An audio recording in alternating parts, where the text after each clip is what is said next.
It's obvious, isn't it? If it was between you and Mommy, no, Mom, my priority right now is Mom. I don't want this kind of husband anymore. I am his wife, who is battling cancer. How dare he ask me to take care of his mother? Then my doctor, who had overheard the call, said to my husband, I'm sorry, sir, but your wife just... What? After the words from the doctor, what awaited my husband was a tragic end that could only be described as self-inflicted.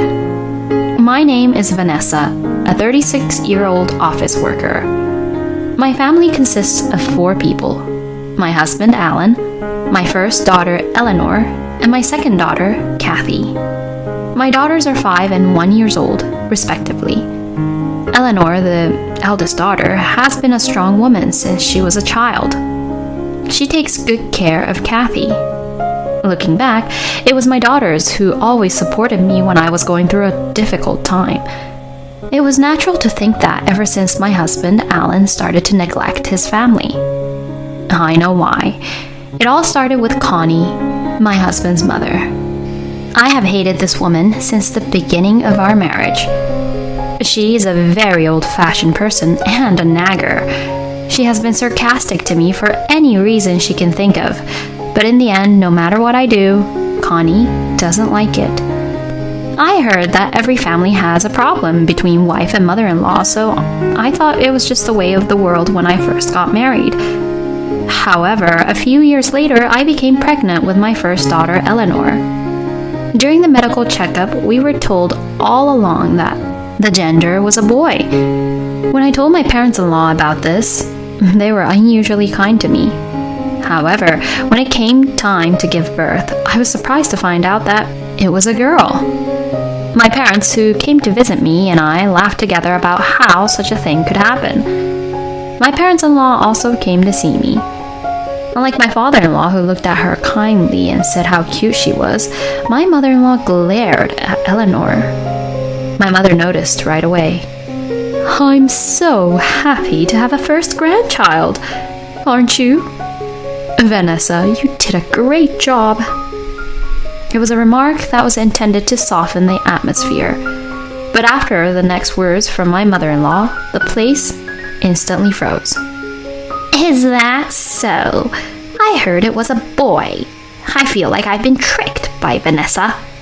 I raised both boys and girls in my family, but girls grow to talk back, so it's more difficult to raise a daughter. I would have loved to raise a boy again. Well, that was disappointing.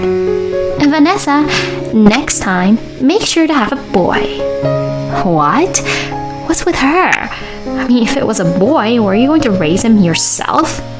I glanced to the side and saw my mother even angrier than I was, with a monster-like expression. Hey, what did you just say? Are you disappointed? Do you want a boy next time? You're a woman too, right? Are you crazy? Apologize to my precious daughter and granddaughter right now. My mother is usually a mild-mannered woman, but my mother-in-law's words were so insane that she became furious. My mother-in-law flinched a little at my mother's change, but shouted back, What is this all of a sudden? It's so rude to call me crazy. It's offensive. My father-in-law, who was standing next to her, cuts in. It's true that you're crazy. You're a fool. My mother-in-law was quickly sent out of the hospital room. After that, my mother-in-law sent me an apology, probably forced. But such an apology could not possibly have touched my heart. I completely closed my heart to my mother-in-law. As expected, my mother-in-law was not at all interested in her grandchild, Eleanor. Nevertheless, she was very much loved by my father-in-law and my husband's sister, Melanie. And my husband, on the other hand, he did what he was told without complaint. However, he did not actively participate in the childcare. Better than doing nothing. I had heard that the husbands of my mom's friends were similar to my husband, so I just told myself it was the way it is. I gave my all to raise my child day after day, but then something happened to my husband. 2 months after our second daughter, Kathy, was born, my father-in-law had a heart attack and suddenly passed. My husband and I couldn't wrap our heads around the suddenness of the situation. My mother-in-law was very depressed. I couldn't go to places with my newborn Kathy, who couldn't even sit up yet. My prognosis after childbirth was not good either. "Vanessa, are you all right? You need to lie down for a while. We'll take care of the kids." Melanie and my in-laws were very kind to me. While I lied down, I saw my husband comforting his mother ever since his father passed away. I could understand my husband's concern for my mother-in-law, but I also thought that he should be the one taking care of the children as a father. Then they seemed to notice my gaze. My mother-in-law came up to me and said, "Hey, why are you sleeping? You're a wife. You're supposed to take the initiative in times like this." My mother-in-law's shrill voice echoed in my head. I looked at my husband, who was standing behind my mother-in-law. He quickly looked away. I was very sad. It seemed that my mother-in-law was the odd one out among the in-laws. "Hey, Mom, Vanessa just had a baby 2 months ago. How can you talk to her that badly? And you too, Alan. You should care a little about Vanessa and your daughters. Also, don't do such embarrassing things in front of your father." My sister-in-law said something like that to them. The in-laws also sympathized with my sister-in-law's words. They looked at the two of them coldly. My mother-in-law and my husband were quite embarrassed. When their faces turned bright red, they glared at me lightly and returned to where they had been. After that, my husband went to his parents' house every day for some reason and came home late every day. I had to do all the housework and childcare by myself, and the number of quarrels between us increased day by day. "You should take care of the kids once in a while. It's too hard for me to do everything by myself every day," I would tell him, and he would reply, What are you talking about? That's your job right now. And saying that raising kids is hard? You're a mother, right? You're crazy. I was so shocked by my husband's words that I didn't even feel like talking back. After a while, I received a notice to get a cervical cancer checkup. I had been getting checked regularly, so I thought I would be fine, but I took the test just to be sure. However, I was told that I had cervical cancer. I was speechless. There had been no abnormalities just a short time before, so it seemed that I had developed cancer within a short period of time. Of course, the first thing that came to my mind was my beloved daughters. I have 2 daughters. I still have to live. I couldn't stop the tears from flowing. Don't worry. You're still in the early stages. Let's work together. The doctor, who looked cold but had a kind voice, reminded me of my father. I was going to be hospitalized for a while, so I asked my parents to take care of my daughters. "Please take good care of my daughters," I told them on the day of hospitalization. "Of course. I'm so happy to be able to live with my grandchildren for a while. Vanessa, it's going to be okay." I thanked my mother for the bright response. Eleanor, my eldest daughter, looking at me worriedly and said, "Mommy, you are coming home from the hospital, okay?" "Yes, I'll definitely be back, good as ever," I answered, fighting back tears. I told my husband about my illness, but what was his reaction? Early stages? Good for you. You should ask your parents to take care of the kids. I've got work to do and I'm worried about my mom, so... I was so disgusted at my husband's decision to leave the children to my parents as if it were a matter of course. By the way, my husband and mother-in-law never came to visit me once during my stay in the hospital. When I get out of the hospital, I'm going to divorce him immediately. In my mind, that was the best choice I had, but my husband made a ridiculous request to me. We've had a call from your husband. He seems to be in a very bad mood." One day, as I was getting close to leaving the hospital, my phone started receiving a large number of calls from my husband in the morning. Naturally, I couldn't bring myself to answer them, so I ignored them. It seemed that he had given up calling me and decided to call the hospital. I wonder if he's thinking of apologizing. With this thought in mind, I picked up the phone. Why didn't you answer your phone? It's important. Come home right now. What? After that, I was speechless at the heartless words that came out of my husband's mouth. Mom fell down the stairs and sprained her leg. I have to go to work, and you're getting out of the hospital soon, right? Can't you get out a little early? Melanie's not around. You can take care of Mom instead. I couldn't keep my mouth shut. What are you talking about? You know I'm in the hospital with cancer, right? Are you treating me the same as if I have a sprain? That's going too far, isn't it? Are you crazy? I've been thinking for a while now. Me or your mother, which is more important to you? I asked. It's obvious, isn't it? If it was between you and Mommy, no, Mom. My priority right now is Mom. He answered, without hesitation. What's with this guy? As I remained silent, the doctor in charge, who was standing nearby, spoke up. I'm sorry, sir, but your wife, she just told me that she is divorcing you. Therefore, why don't you, as her son, take care of your mother? Or rather, since she's your parent in the first place, it is your role to take care of her, isn't it? Don't you think that's normal? You're asking her to leave the hospital early. Who the hell do you think you are? It's not up to you to decide. I'm the doctor. What? My husband was flustered on the phone because he was suddenly yelled at by a doctor he had never met. A few minutes before this happened, the doctor in charge had visited me in my hospital room. After I finished asking some question about how I was supposed to spend my time after leaving the hospital, he asked me, Is there anything else on your mind?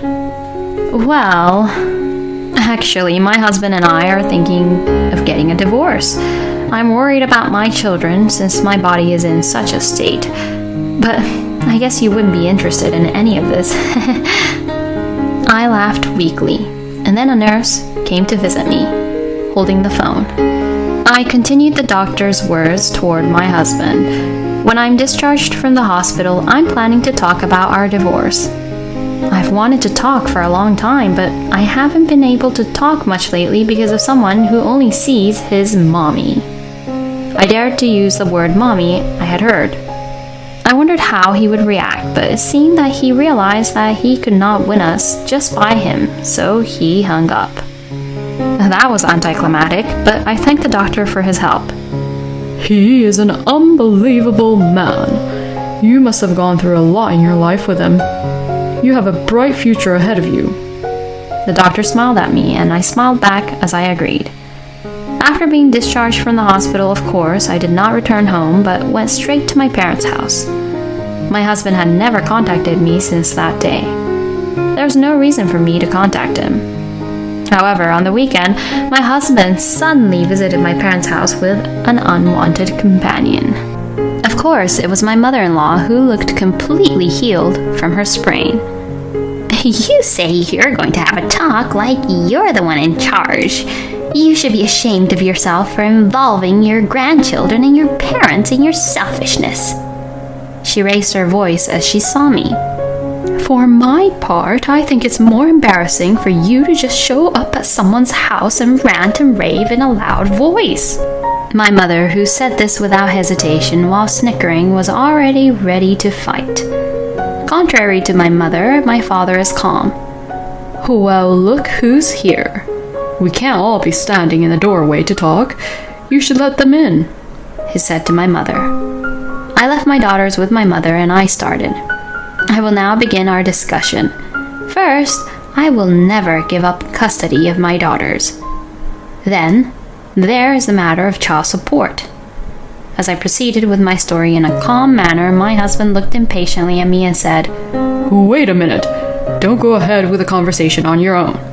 We don't have to get a divorce. We can just carry on as before. If you're having a hard time, you can stay here for a while, so I'm sure the girls will feel lonely without their father. What the hell is this man talking about? My husband goes on mumbling. I didn't even want to look at him anymore. To that, my father calmly said, Yeah, okay. I don't care what you have to say.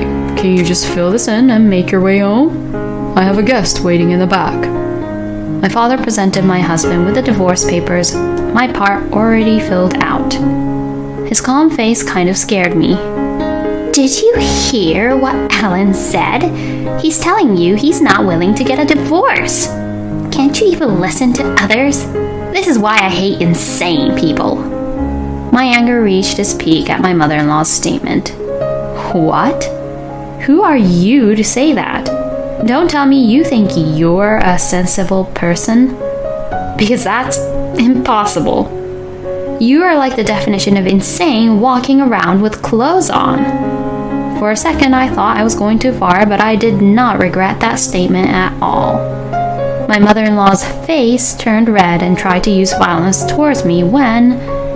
You stupid mother and son over there! I heard an angry voice from the other room. The two of them widened their eyes in surprise at the appearance of this person. Melanie, why are you here? My sister-in-law glared at them. I heard Vanessa was out of the hospital, so I came to see her. I should have just cut you off at Dad's funeral. It's embarrassing to have such people as my family. I ask that you never get in touch with me as of today. To my sister-in-law, who said this coldly, You have always been like that. All you do is talk and act cocky. Alan, on the other hand, is so honest. I should never have had you. How could she say that to her own daughter? As a mother, I felt nothing but indignation. But my sister-in-law did not back down. You're the one who's the same as you've always been. You've always been so mean to me just because your son follows what you say and is cuter to you than me. It's no wonder I have no family now that my father is dead. And I heard that you asked Vanessa to get out of the hospital to take care of your sprain. Are you crazy? Oh yeah, Vanessa and I talked about this earlier with Melinda. Melinda is as pissed off as she's ever been. At the mention of Melinda, the faces of both of them turned pale. Melinda is my late father-in-law's sister. It seems that even the craziest mother-in-law has someone she doesn't like. That was Melinda. When my mother-in-law was still young, Melinda kept lecturing her until she cried when she used to be overbearing at family gatherings, saying that she was the eldest son's wife. Melinda also lectured her about her comments towards me at my father-in-law's funeral. While I was talking to my sister-in-law about divorce, she suggested, Hey, why don't we talk to my aunt about it? And sure enough, Melinda was furious. She said she would not invite them to any future gatherings. The area around my parents-in-law's house was almost entirely made up of relatives, so it was given that they would be ostracized. The two of them seemed to realize that too. If that happens, we're finished. To my mother-in-law, shaking in her small, trembling voice, my sister-in-law replied sharp words cut through. Don't worry, you've been a failure as a human being a long time ago. I struggled to hold back my laughter. My husband looked at me with a sudden look. Vanessa, please reconsider. It's not like I've been unfaithful or in debt. I'm just happy that my mother counted on me. And lately, you didn't praise me at all when I helped you with the housework and childcare. In response to my husband's remark, I said, I hear that the cause of divorce is usually differences in values, and that's true. Who would want a father who only hangs out at his mother's place without taking care of his own children? I don't want that. And as long as you think that you are helping me with housework and childcare, I don't need you. The words were coming out of my mouth so smoothly. But Kathy is only 1 year old. My husband, who was still mumbling at this point, was cut off by my father. Hey, Alan, what do you think is the role of a father? My father asked as he looked at him straight in the eye. It's, well, money. As a father, I make money. Without delay, my father said, What? No, that's not it. That's your personal role, isn't it? And if it's about money, Vanessa has a job too, right? And on top of that, she's very busy with housework and childcare. What the hell are you doing as a father in that house? What? My husband looked dumbfounded at my father's question.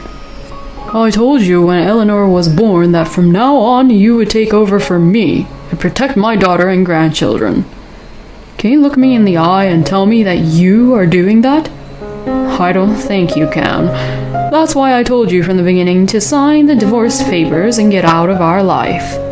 What do I have to say to make you understand? My mother is the type who gets emotional when she is angry.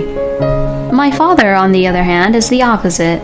He is quiet and gets angry with a calm face. That is very scary. My husband couldn't say anything. My mother-in-law, who was standing next to him, was also in a state of absent-mindedness, as if her soul had been drained out of her. Here you go.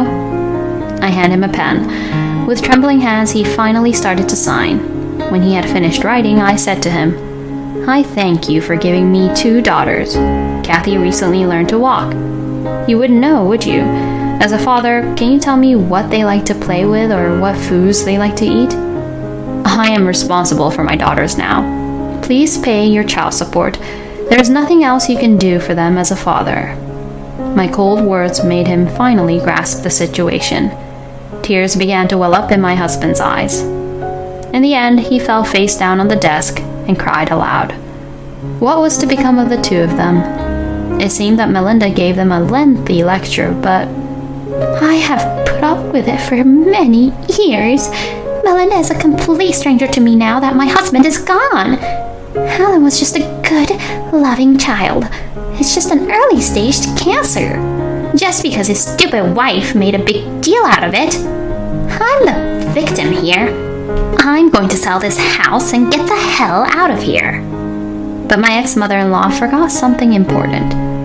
The house was originally owned by my late grandfather-in-law. It was jointly inherited by my father-in-law and Melinda. In other words, the house could not be sold without Melinda's permission. Oh my, you're still here? And when are you leaving? Melinda was egging her, but she had nowhere to go, so she seemed to have quieted down completely. As for my ex-husband, he was working for a company owned by his family, but he had to be punished for his actions. He has changed from his desk-oriented job to a salesman, sweating profusely every day. He's not the type of person who is a hard worker, so his performance is always at the bottom of the list. His pride became shredded. He seems to be lying on a bed of nails because many of his co-workers are his relatives. But I think he deserves it, since it is the end result of his own actions. As expected, my ex-husband seems to have realized and moved away from his mother. However, my ex-husband has no one else to turn to but his mother, who seems to be contacting him every day.